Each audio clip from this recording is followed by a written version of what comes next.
I wanted to address a number of the issues that came up when we gathered together yesterday for the press conference. I have no interest in personalising these matters. That's not what this is about. But I thought it would be good to give you some of the background as to where we got to and how these decisions were made. Certainly the submarine contract was a significant investment by Australia, a decision taken 5 years ago. At that point, given the strategic circumstances at the time and the technology available to Australia, the attack class submarine was the right decision for Australia. But there have been significant changes that have occurred in our strategic environment in the Indo-Pacific, which has completely changed the game.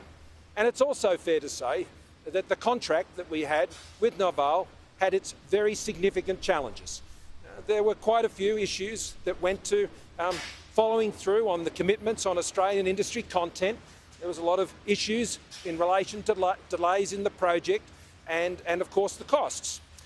These were matters that we raised quite regularly, and indeed I raised with President Macron at each opportunity when we either spoke over the phone or we had our bilateral meetings going over a number of years. Those delays and those concerns led me to take a decision early on, about 18 months ago or thereabouts, to ensure that if we did have concerns about how this project might proceed, then we would need to have an alternative. And in my view, we had to have a better alternative. I didn't want Australia to settle for less. And we'd always had the aspiration to have a nuclear-powered submarine. And so I set in path the process of investigating whether that was possible. That was very tightly held. And frankly, at that point, the likelihood of that succeeding would not have been rated as high. But we went methodically through that process, working with both the United States system. It wasn't raised, as I told you before, at a political level with the previous administration, and wasn't raised with the current administration until well into this year, after technical and other issues around nuclear stewardship and Australia's capability had been thoroughly assessed, and fundamentally dealing with those technology issues around the stewardship of the nuclear stewardship issues, because the reactor, under the technology available from the United States, goes into the boat over the course of its life, which of course, as I've told you, doesn't then require a civil nuclear industry in Australia to be able to acquire that capability. We pursued that, and as time progressed, we continued to clear hurdles in terms of Australia being potentially able to have that capability. At the same time, we were working through in good faith with Naval to address the problems that we had in the contract. And it's no secret, I'm sure, in Australia that this was a project that had few friends. And that is a point that we had made to Naval and particularly to the French government. But I appreciated the work that President Macron was doing to seek to solve those problems. And many of them were. And had we been in an ultimate position to go forward on that contract, then we still would have had issues. There were still things to resolve, but I'm confident we would have been able to resolve them. But it was our concerns over the early delays and the delivery, particularly on things like Australian industry contact, time and cost, that had raised concerns in my mind. And after the 2019 election, I began to inquire into these issues and tasked the Defence to give us options and alternatives in the event that circumstances prevailed that we wouldn't be able to proceed. This is a contract. It has gates in it. The purpose of this contract was to deliver submarines to Australia that would suit our defence interests and our strategic defences. That's the point of this contract, and that's what we were seeking to procure under this arrangement. Now, as we work through this process of inquiring into our nuclear capability and whether we could be able to move into that space, then we got to the point with the United States and the United Kingdom that we were able to elevate this to a political level discussion. And that is the context in which AUKUS was framed and born. And when we went to Carbis Bay and we had that historic trilateral meeting, it was at that meeting that we were now in a position to try and move forward to where we ultimately arrived at. But I want to stress, when we met in Carbis Bay, we had not at that point made a clear decision, and neither had our trilateral partners, about whether we would be absolutely proceeding with the nuclear submarine option. That was not a finalised arrangement between any of the trilateral partners. But one of the biggest things that had changed over the course of that year and previous was the change in the strategic environment in the Indo-Pacific. At Carbis Bay and prior to it, President Macron had invited me to visit him at Elysee on the way to Carbis Bay. I chose not to do that. At that time, we hadn't settled the arrangements for the trilateral meeting that we had. Once that trilateral meeting was in place and pending the outcome of that, I agreed to go and have that dinner because I needed to share with him where Australia's thinking was. That was the reason I went to that dinner, to let him know after the meeting with the trilateral partners about where we were at, because only at that point had it then escalated to the possibility and likelihood of us potentially going down another track. Now, at that point, I made it very clear that a conventional diesel-powered submarine was not going to meet Australia's strategic requirements. We discussed that candidly. I did not discuss what other alternatives we were looking at.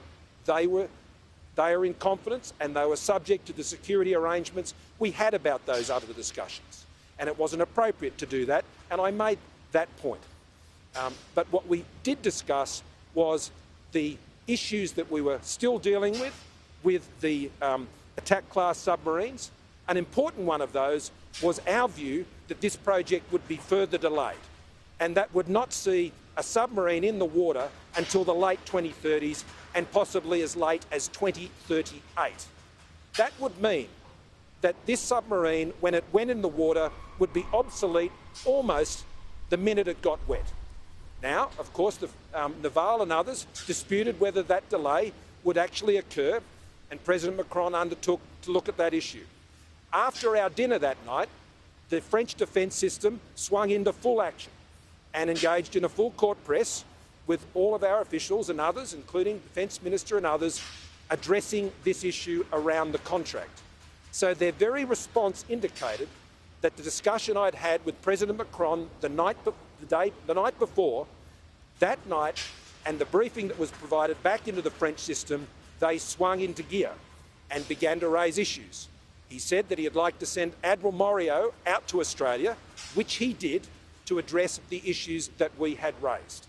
So it was very clear at that stage that they were responding to the issues that I had raised at our dinner. At our dinner, I gave the opportunity for the French to respond to the matters that I had raised, and that process took place over the next few months. Now, we eventually formed the view that we would agree to disagree, that the attack class submarine would not meet our requirements, and we decided, finally, only in the days before the announcement of the AUKUS arrangement and going forward with the arrangement on nuclear submarines was that decision finally made. And that occurred at the same time that I could be assured that we had a clear path forward for a nuclear submarine. I was not going to leave Australia stranded between two projects. The two had to come together. And that's why we worked so closely and so securely over such a long time to ensure that we had a continuity of engaging and creating this capability for Australia. So we took the decision.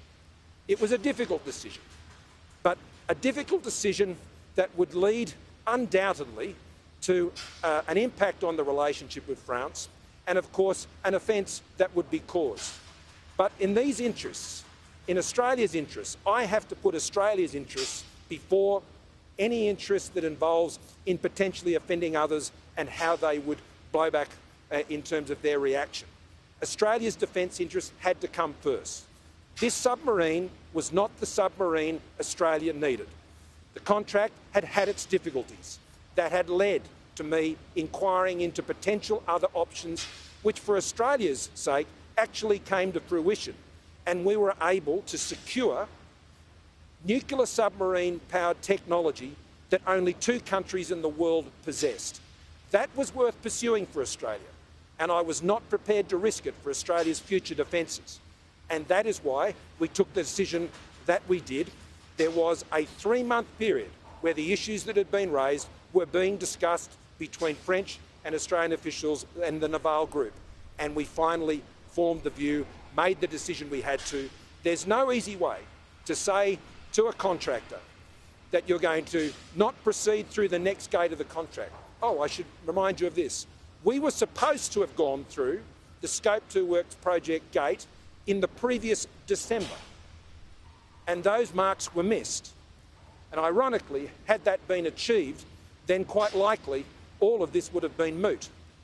That opened up a further opportunity to pursue our alternative, which I did in Australia's interests, and I make no apology for it, because I need to ensure that Australia has the best submarine capability in one of the most complex parts of the world in the Indo-Pacific, and so Australia can pursue our defence strategies with the best possible capability. So, based on all of that, we made, I believe, the right calls for Australia. I don't wish to personalise this. There's no element of that from my perspective. I must say that I think the statements that were made questioning Australia's integrity and the slurs that have been placed on Australia, not me, I've got broad shoulders, I can deal with that, but those slurs, I'm not going to cop sledging of Australia. I'm not going to cop that on behalf of other Australians. I can deal with whatever people throw at me, but Australia has a proud record when it comes to our defence capability. That's why we'll be building these and we'll be building others, and Australia's service record, I think, needs no elaboration.